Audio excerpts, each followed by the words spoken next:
طيب زي ما قلت لكم انه احنا حنعمل الكتف الغنم، هذه الطريقه الحين حوريكم هي على السريع. شوفوا عندي هنا كتف. ايش الفكره في الكتف؟ ترى تقدروا تسووا نفس الوصفه بالضبط بالفخذ. الكتف يجي اقسى، فانا حطبخه 3 ساعات الى 4 ساعات.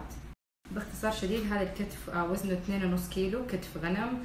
جبته من سوبر ماركت الدانوب، تقدروا تجيبوه من اي محل ثاني، مو لازم نفس المحل حقي، بس انا متعوده عليهم. خليته يشيل لي شويه دهن ويخلي شويه، يعني احب يكون في دهن في الاطراف عشان يعطي نكهه. وغير كده العظم ابدا ابدا لا تشيلوه، العظم بيدي مره نكهه لذيذه. طب حوريكم الاشياء اللي حنحتاجها. انا هعمله اقرب للعربي، يعني ما حاستخدم اي اعشاب غير عربيه. عندي زيت زيتون، ملح، فلفل اسود، بابريكا بس على نكهه التدخين، اذا ما تبي تحطوه عادي، كمون بودره عشان قلت لكم ابغاه اقرب للاكل العربي، فصوص ثوم، جزر وبصل، ذاتس ات، ما في شيء ثاني. اول شيء لازم نسويه انه احنا نعمل شقوق صغيره زي كده، وحنحشي جوتها الثوم. راندوم، اماكن راندوم، يعني كم شق كده، 6 7 شقوق على حسب حجم الكتف اللي عندكم. الثوم لما يدخل من جوا مره حيدي نكهه لذيذه. اذا مو واضح اسالوني بعدين التصوير، بس انا اليوم كده اريح لي عشان كده حلغوص كتير. شيء ضروري لما تيجوا تشتروا الكتف خلوا الجزار يكسر لكم هي بالنص من هنا، عشان لو صينيتكم ما هي كبيره تقدروا تتنوها، اما لو ما كان مكسور ما قسم لكم هي من هنا ما حتدخل في الصينيه حقتكم، غير لو طبعا تستخدموا صينيه مره كبيره. لا تنسوا من ورا كمان الفولورز الجداد. حتسالوني لحمه تنغسل ما تنغسل، الكلام هذا كله اللحمه ما تنغسل. وبعدين يوم حشرح لكم بما انكم جداد، ف اكيد في اشياء كثير لازم اشرح لكم هي مره ثانيه. خلاص خرمتها. عندي الثوم، حناخد فصوص زي كده، تبي تحبوا تنحفوها شويه عشان الفصوص حقتي كبيره، حعملها شرايح. تقدروا تحطوا اعشاب جوا، لو ما حتحطوا فيها كمون سووها اقرب للاجنبي وحطوا معاها اعشاب تقدروا تغرزوه هنا. خلاص حشيتها كلها بفصوص الثوم. معلومه ترى تقدروا تحطوا معاها لبن، تقدروا تحطوا معاها صلصه طماطم، ماسترد، يعني تدعكوها بيها. انا ما حاحط شيء، انا بس ابغى نكهه اللحمه.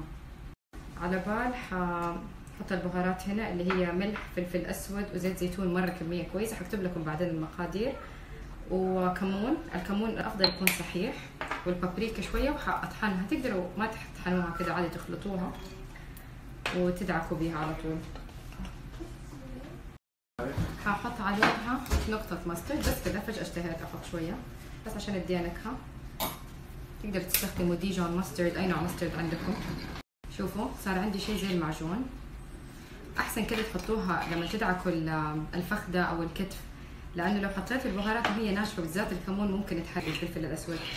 خلاص هذه جاهزه، بس ابى اقطع الخضار عشان ابى احط الخضار من تحت عشان لا تلصق اللحمه، وبالمره تعطي نكهه لذيذه يعني.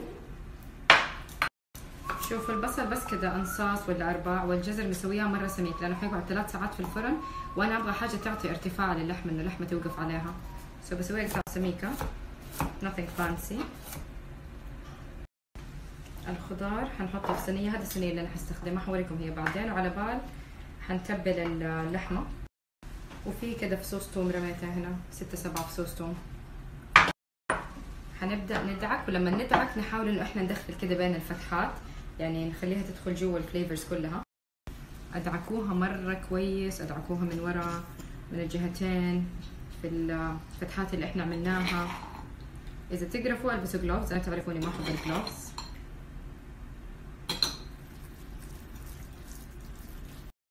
خلاص حطيت الكتف في الصينيه. شوفوا هذه فائده انه يكون مكسور عشان يكفي. دحين ايش حاسوي؟ حاصب بس مويه عشان حاجه بسيطه، يعني عشان ما يلصق او ما يتحرق من تحت، وعشان يسوي لي كمان ستيم، بخار. هذه مويه ما هي مغليه، مويه عاديه روم تمبرتشر، درجه حراره الغرفه، بس انه تغطي لي القاع من تحت. اللي حنسويه دحين ايش؟ حادخلها الفرن انا من اول ما شغلته على تقريبا اعلى درجه حراره عندي لمده 20 دقيقه الى نص ساعه، او الين ما يتحمر الوش. ابغاه يتحمر كومبليتلي، يتقمر، ما حتكون استوت بس حيكون اخذ لون ونكهه من برا. بعد كده حنغطيها وحنخليها تنطبخ من 3 الى 4 ساعات. شوفوا طلعتها بعد 20 دقيقه.